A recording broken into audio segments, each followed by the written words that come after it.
Guyana's opposition leader warns government of potential unrest connected to the 2020 elections. Our top story in Caribbean Newsline for Friday, June 15th. From the CMC News Center in Bridgetown, I'm Dawn Paris. Good evening. Guyana's opposition leader Barrett Jagdeo has warned the David Granger administration to prepare for unrest if there's any indication that the general and regional elections due in 2020 are rigged. His warning came a day after the chairman of the Guyana Elections Commission, GECOM, retired Justice James Patterson, used his casting vote to appoint Roxanne Myers as Deputy Chief Elections Officer over Vishnu Prasad, who had held that office for 3 years until his contract expired in August 2017. Jagdeo's People's Progressive Party plans to file a complaint with the Ethnic Relations Commission alleging racial discrimination against Prasad and East Indo-Guyanese. The party has also appealed a High Court decision that upheld President Granger's unilateral appointment of Patterson as GECOM chairman instead of selecting one of Jagdeo's nominees. We get more in this report from HGP Nightly News. If they think that they can rig the elections and have the kind of peace that we have now, they're wrong, very, very wrong. I hope they're not thinking that in their calculation. I'm making it clear about that. President David Granger had long said that he has no intention to rig any elections and he is prepared to respect the voice of the people. But according to Mr. Jagdeo, if rigging the elections is on the cards for the coalition and the administration regains power through that means, then the opposition will be forced to resort to become a party that will be going against all rules. And on the issue of GECOM, when you talk about we wouldn't have the peace now if the elections are rigged, whatever, what does that mean? It means, I said it, the nature of the struggle changes. So you look at how people, when you have a legitimate government, a government that you accept as legal, they're acceptable forms of struggle. You know, you can protest peacefully, you can go to the parliament, you use the rules. But if they don't live by the rules, they come to power without observing the rules, then the other side should not be bound by any rules too, because it's a freedom struggle. It changes from a struggle within a democracy, an established democracy, to one of freedom, fighting for freedom. And that's different. Which entails what? Well, I don't want to define all of that. You let Harman guess what that means. Jagdeo also vowed to challenge the appointments by GECOM through the recently constituted Ethnic Relations Commission and other legal means. They're not going to break our spirit, and there will be consequences. According to the opposition leader, the way the elections body is positioning itself, it's not reflecting the true spirit of a constitutional agency which is supposed to be impartial. An ongoing turf war in one community in Trinidad and Tobago has engaged the attention of Prime Minister Dr. Keith Rowley. He has summoned a meeting of the National Security Council to discuss the issue. The disclosure was made by Minister of National Security Edmund Dillon, who says the intervention is needed. CNC3's Akash Samaru reports. The turf war in Laventil is heating up. Bystanders are being killed. And we reach a stage where there's almost random shootings, not even targeted to what they may call the so-called gang members. On Monday, June 18th, the Prime Minister will summon the National Security Council to discuss the issue. And according to Minister Edmund Dillon, the guilty parties are the Rasta City and Muslim gangs. The whole issue revealed itself that there's retaliation between one gang to the next, claiming territories that don't belong to themselves. When questioned some of the young men in the area as to what is the reason for this, none of them can give you a reason whatsoever. So there's a lot of senseless killing taking place in our country. Minister Dillon said there will be a strong police and army presence on the ground, but the Parliament provided the police with another tool, and that's the anti-gang law. Today, the government could not say if anyone has been charged so far under the Act. It's something they're hoping to get clarity on at next Monday's meeting. But the National Security Minister is seeking to assure citizens that this time around, the act will yield results. Even before the bill was proclaimed, the Trinidad Police Service had started discussion with the Director of Public Prosecution to look at lessons learned from the last time we had the anti-gang bill in place, and they have seen several people were able to go to the courts and get reprieve. So we've learned lessons from that. Minister Dillon said members of the Organized Crime and Narcotics Bureau also underwent extensive training on how to fully utilize the law.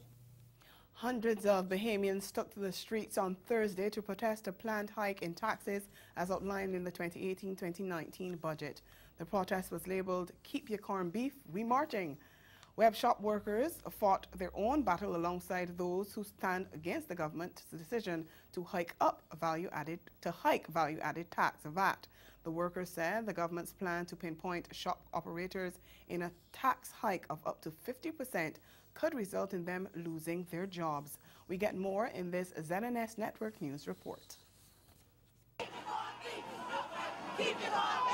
Hundreds marched to Rawson Square chanting, "Keep your corned beef," with placards, one asking, is it the people's time or just the Bay Street boys, demanding government to dismiss its plan to increase VAT to 12%, a burden they say Bahamians cannot bear, and the planned tax hike on gaming houses. What started as a peaceful march escalated after demonstrators pushed barriers down and rushed to the middle of Bay Street. They cannot implement an extra amount of VAT on our backs. We don't even make nothing. Who cares for us? This is Operation Take Back, and we're fed up, we're finished, and we had it. We're all concerned about this 12% VAT. At the end of the day, it doesn't just affect the number of houses that people think. It doesn't just affect the people going to the grocery stores. It affects our lifestyles.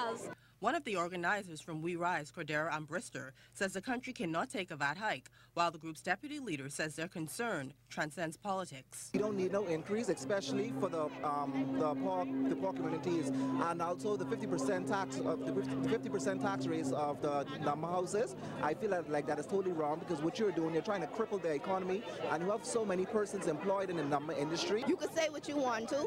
It may be political motivated, but we have FNMs, we have PLPs, we have DNAs, we have non-voters out here. We have people that are fed up, because at this point it's now, this is my future you playing with. As the demonstration roared on, protesters also gained support from politicians, some standing with them and some just dropping by to show support, even if they do not agree. There's a major disconnect between their world and the world of average Bahamians, and that's a serious disconnect politically. I'm pro-Bahamian, and I'm fighting for the Bahamian people. And taxation at this time, or an increase in taxation at this time, I believe is just not the right way to go. We're saying to the government, you need to trim your fat first before you take more from the mouths of the Bahamian people. I think this is what many Bahamians have fought for, what some people have died for. This is peaceful demonstration, and everybody has a right to express themselves. Other protesters say the country needs a new economic model, and the protest will not end today. I understand that this government might be trying to do what's economically beneficial in the long run for the Bahamas, but I don't think they understand the social repercussions that can come as a result of this. The model of economic development pursued by both governments is not in the best interest of the Bahamian people. If the 12% is not reversed within this week, if the 12%, and if they don't negotiate with the gaming industry this week, we'll be back. And coming up in Caribbean Newsline, Oxfam disappointed at being prevented from working in Haiti. The details of that story when we return.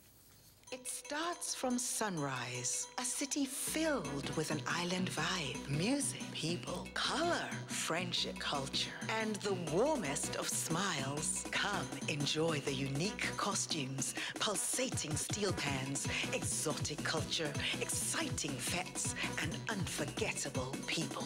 Discover Antigua's Carnival, the Caribbean's greatest summer festival, July 27th to August 8th, because the beach really is just the beginning.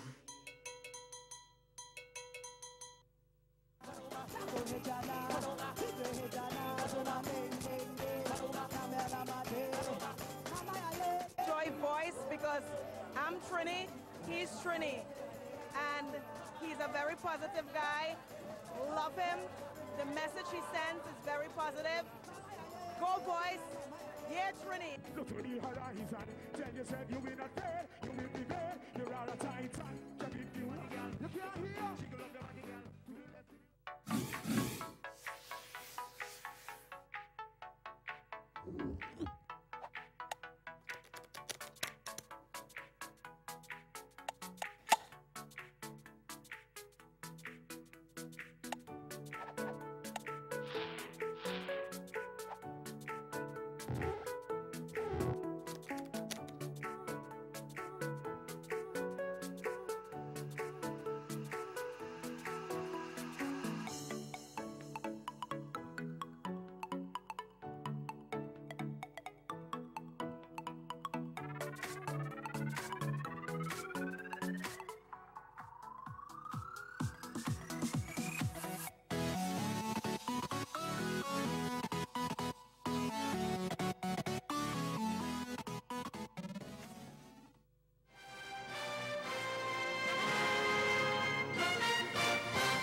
Welcome back. A British charity group, Oxfam, says it's disappointed at the decision of the Haiti government to withdraw permission for it to work in the country.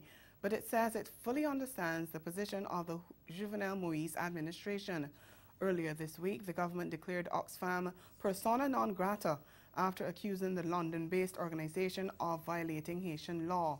The Planning and External Cooperation Minister, Avio Fleuran, said the charity had also violated the eminent dignity of the human person after a 2-month probe had shown that the non-governmental organization used prostitutes in Haiti. In a statement issued on Thursday, Oxfam said the behavior of some of its former staff in Haiti following the 2010 earthquake was completely unacceptable. Oxfam apologized to the government and the Haitian people for what happened and assured that from 2011 it had introduced stronger measures to prevent harassment and abuse, including a whistleblowing hotline and a dedicated safeguarding team.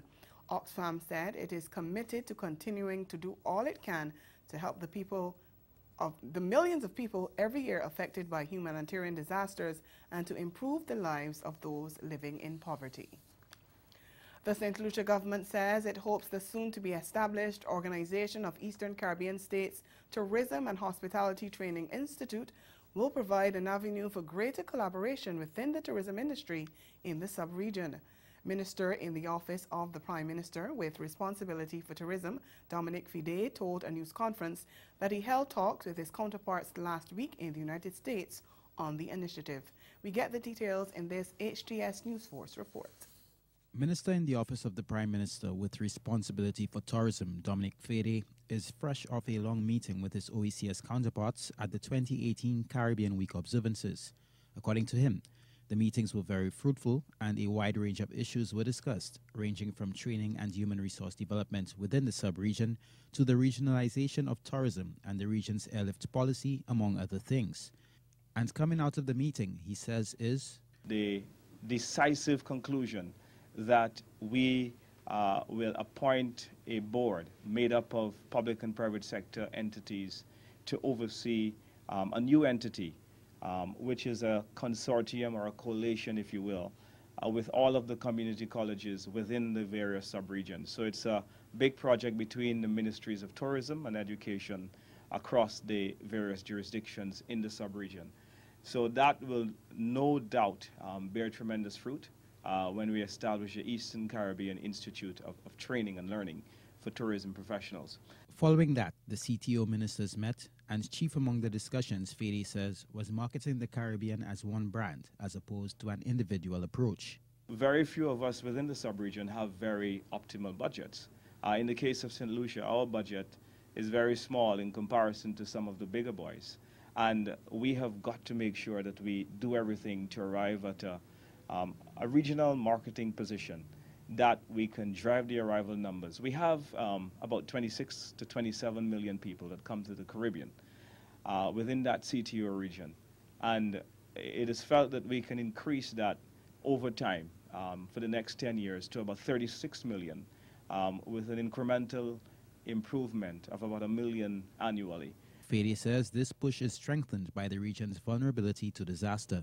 This, I believe, presents a stronger case and a very critical situation and circumstance that would have to cause us to effect a regional marketing campaign, one that I believe has eluded the Caribbean since the 9/11 crisis. We haven't really had a regional campaign.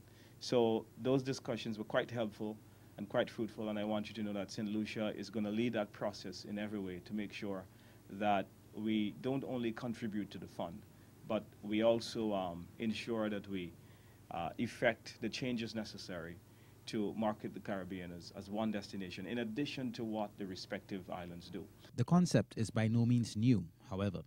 Almost 5 years ago, at a December 2013 press conference, the then St. Lucia Tourist Board spoke of plans to market the region as a single destination. Ahead in Newsline Sport, rain proves a spoiler on day 2 of the second test between West Indies and Sri Lanka.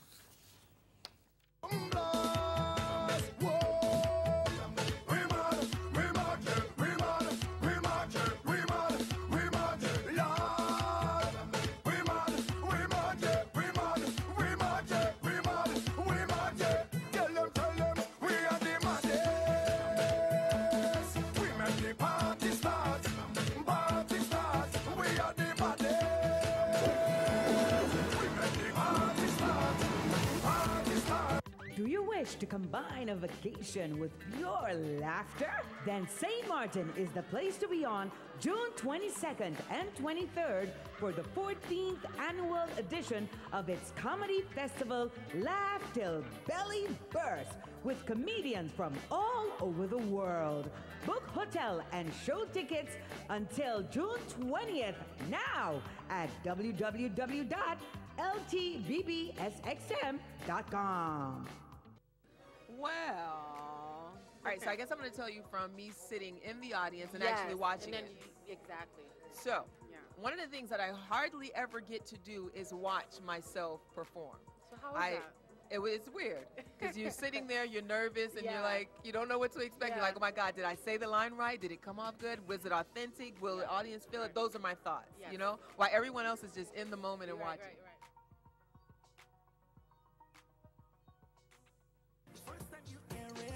Like a rhyme to a child, you start to recite it, line after line, the melody keep you moving, turn up the meter, fill the bass at the speaker, don't take me away.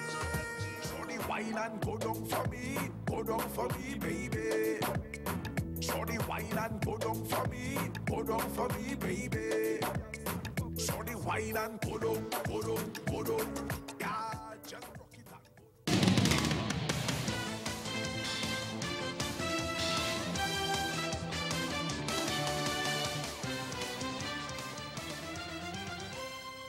Veteran West Indies opener Devon Smith struck his 7th test half-century, but rain proved the spoiler on day 2 of the second test against Sri Lanka at the Darren Sammy Cricket Ground on Friday.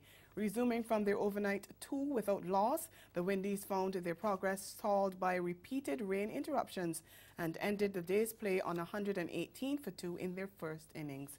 Nearly 2 hours of the second session was lost to rain, and attempts to extend the session once play resumed proved futile as the elements returned again to force players from the field. But in the time available, the left-handed Smith hit a patient unbeaten 53 in an innings that has so far lasted 134 balls and included 4 fours and 1 6. He put on 59 for the first wicket with Craig Brathwaite, who made 22, before adding a further 56 with fellow left-hander Kieran Powell, who made 27. West Indies are replying to the 253 made by Sri Lanka on the first day. Meantime, fast bowler Shannon Gabriel said he managed to exploit what bounce there was in a slow pitch en route to his third 5-wicket haul in tests on the opening day of the second test.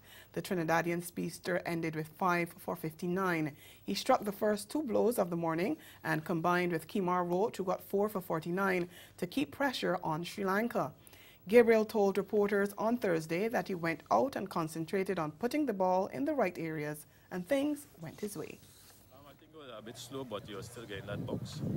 So it was important that you hit the right areas and the right link.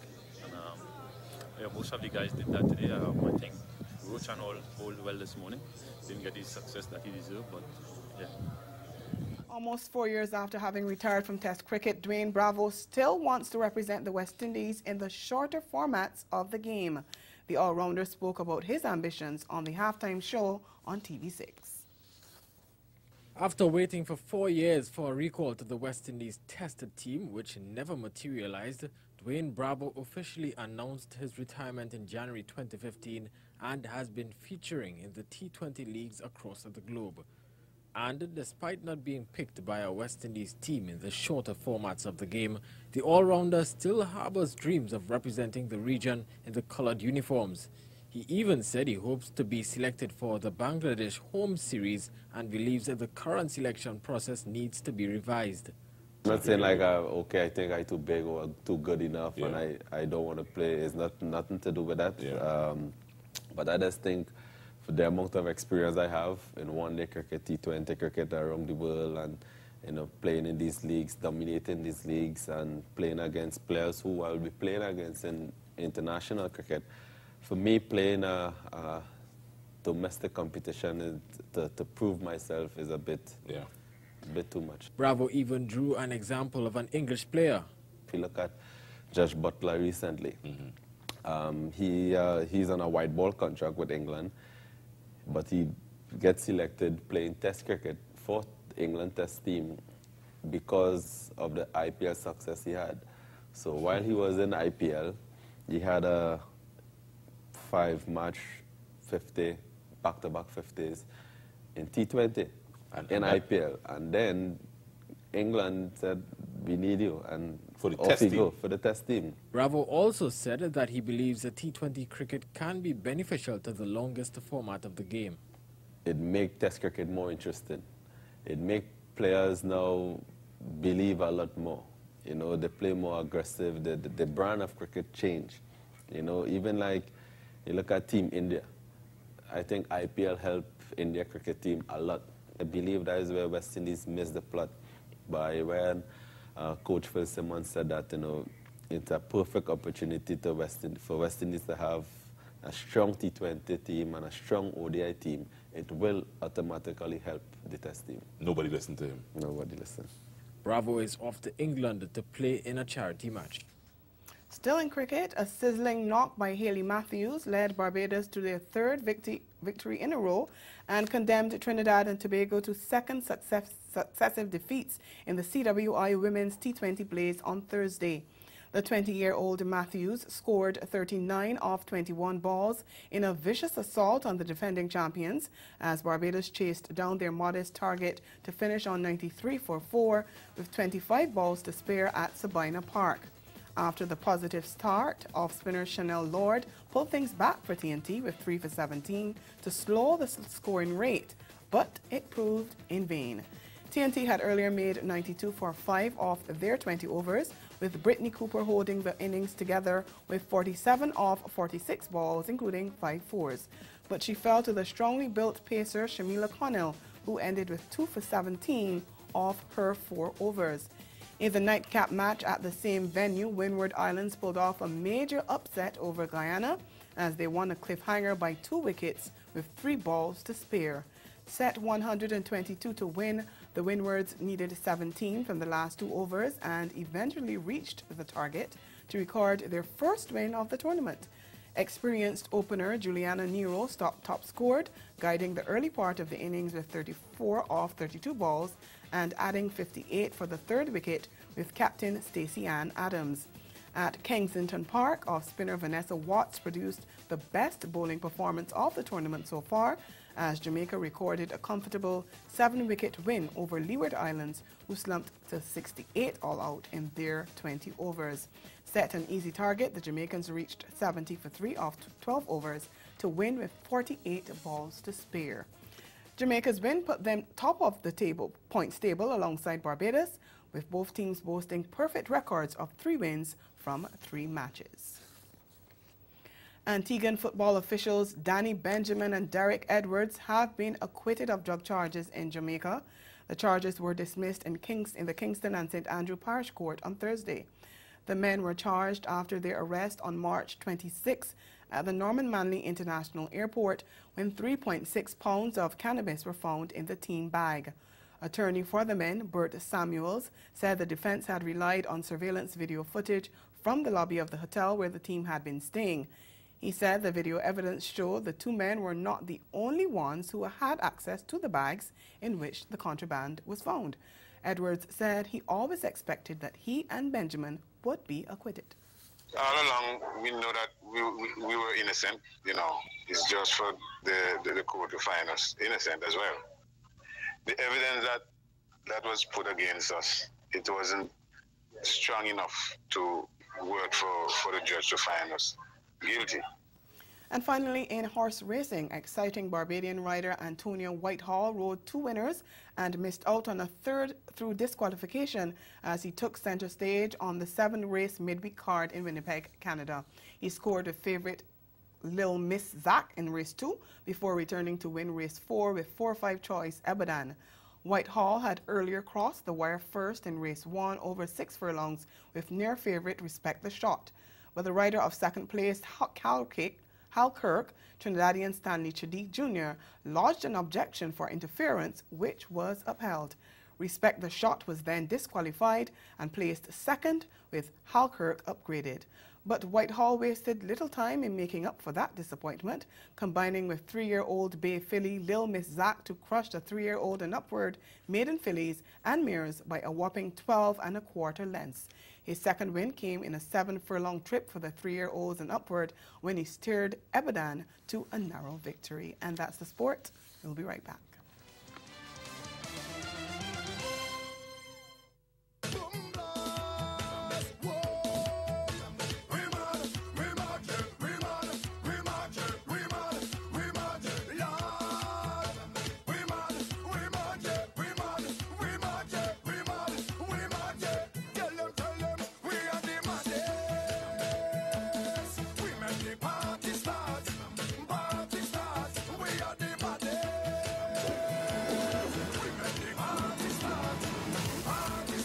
Starts from sunrise, a city filled with an island vibe, music, people, color, friendship, culture, and the warmest of smiles. Come enjoy the unique costumes, pulsating steel pans, exotic culture, exciting fetes, and unforgettable people.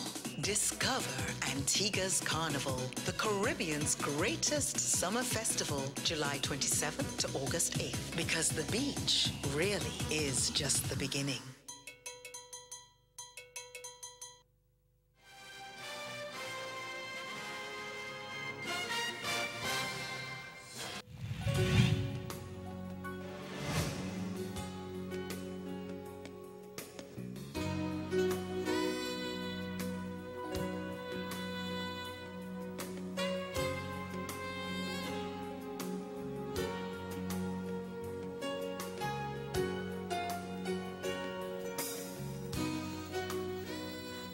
Again, the major developments of this day. Guyana's opposition leader Barrett Jagdeo warns government of potential unrest connected to the 2020 general and regional elections. And in sport, veteran opener Devon Smith struck his 7th test half-century, but rain proved the spoiler on day 2 of the second test between West Indies and Sri Lanka. And that's Caribbean Newsline. For news and sports round the clock, log on to CanadaNews.com. We'll be back here again on Monday. But from all of us at CMC News, thank you for watching and have yourselves a good night.